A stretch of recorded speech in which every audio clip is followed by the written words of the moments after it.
Hello, নমস্কার। নমস্কার আমার সরল মনের খুদে বাচ্চারা। তোমরা সবাই ভালো আছো তো? ভালো থেকো, ভালো থেকো।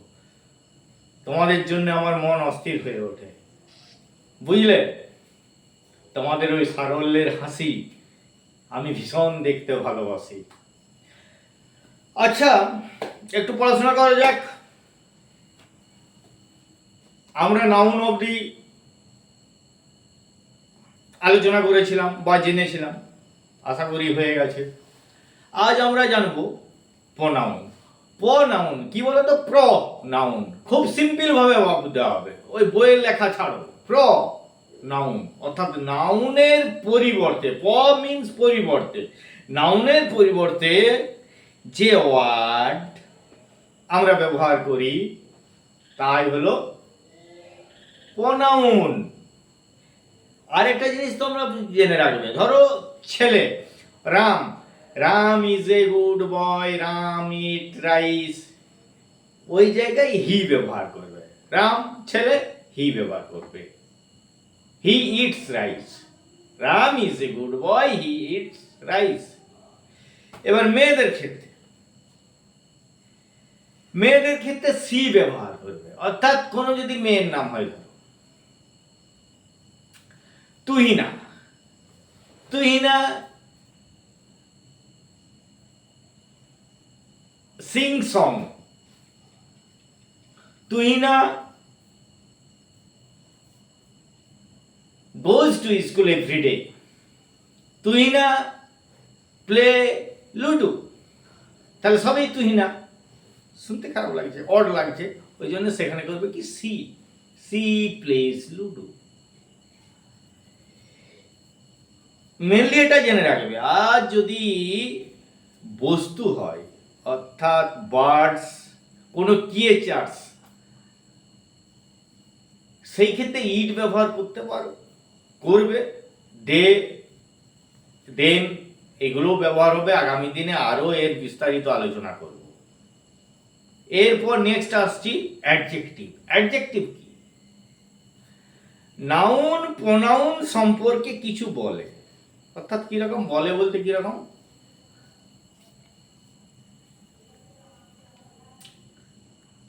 এলিফ্যান্ট, এলিফ্যান্ট নাউন, নাম বোঝাচ্ছে। তো এলিফ্যান্ট কি? Big elephant. এলিফ্যান্টটা কি রকম এলিফ্যান্ট? না বিগ এলিফ্যান্ট, বড় এলিফ্যান্ট, ওই যে বিগ, ওটাই হলো অ্যাডজেক্টিভ। মাউস, মাউসটা কি?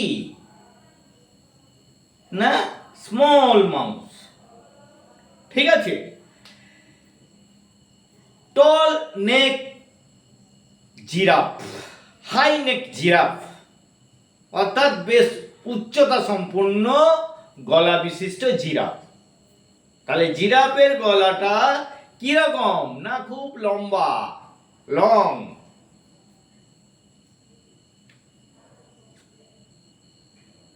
রিচ ব্যাটম্যান, রিচ ব্যাটম্যান, ধনী ব্যাটম্যান। তাহলে ওই ব্যাটম্যান ক্রিকেটার ছিলেন, খুব অনবদ্য নাম করা, তো উনি খুব ভীষণ ধনী ছিলেন। তো তাই রিচ। তাহলে ব্যাটম্যান, ব্যাটম্যান কি রকম ছিলেন? ব্যাটম্যানের অবস্থাটা কি? আর্থিক অবস্থা না রিচ, পয়সা আছে, প্রচুর টাকা পয়সা আছে। পুয়ার ওম্যান, গরিব, গরিব স্ত্রী লোকটি। পুয়ার ওল্ড ম্যান, গরিব বৃদ্ধ লোকটি। হলো। তাহলে অ্যাডজেক্টিভ হলো কি? নাউন সম্পর্কে কিছু বলা, এইটুকুই জেনে রাখো। অর্থাৎ নাউনের সম্পর্কে কি বলতে পারে?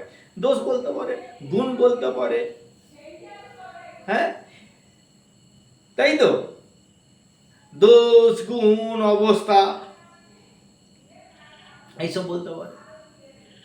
ফাইন ওয়েদার, আবহাওয়া, আবহাওয়াটা কিরকম? ফাইন, খুব সুন্দর আবহাওয়া। আমরা গেলাম অ্যাডজেক্টিভ সম্পর্কে। অর্থাৎ অ্যাডজেক্টিভ তাহলে কি হলো বলো তো? নাউন প্রোনাউন সম্পর্কে কিছু বলল। এবার আমরা চলে আসবো কি ভার্ব। ভার্ব হচ্ছে অ্যাক্ট, করা। আমি এখন কি করছি? পড়াচ্ছি। আমি তোমাদের পড়াচ্ছি, গ্রামার পড়াচ্ছি, পার্টস অফ স্পিচ পড়াচ্ছি।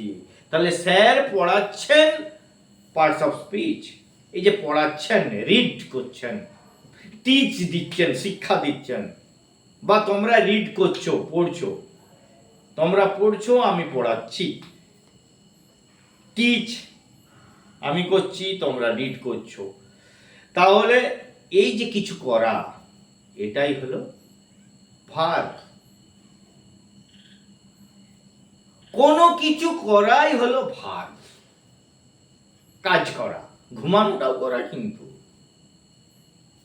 বাচ্চাটি, শিশুটি ঘুমায়, চাইল্ড স্লিপস, ওই যে ঘুমোচ্ছে, ওরাও কিছু করছে। ওই স্লিপ হলো ভার্ব।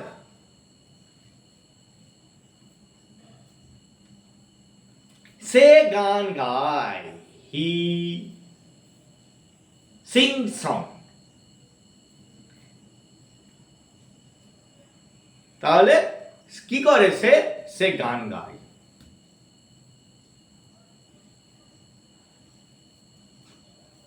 দে প্লে ফুটবল। তারা ফুটবল কি করে? প্লে করে, খেলে। ওই যে খেলছে, অ্যাক্ট করছে, পরিশ্রম করছে। ওই প্লেটাই হলো ভার্ব। বুঝতে পারলে?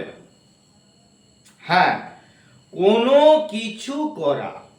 এই জগতে, এই জাগতিক নিয়মের মধ্যে যে কোনো কিছু করা।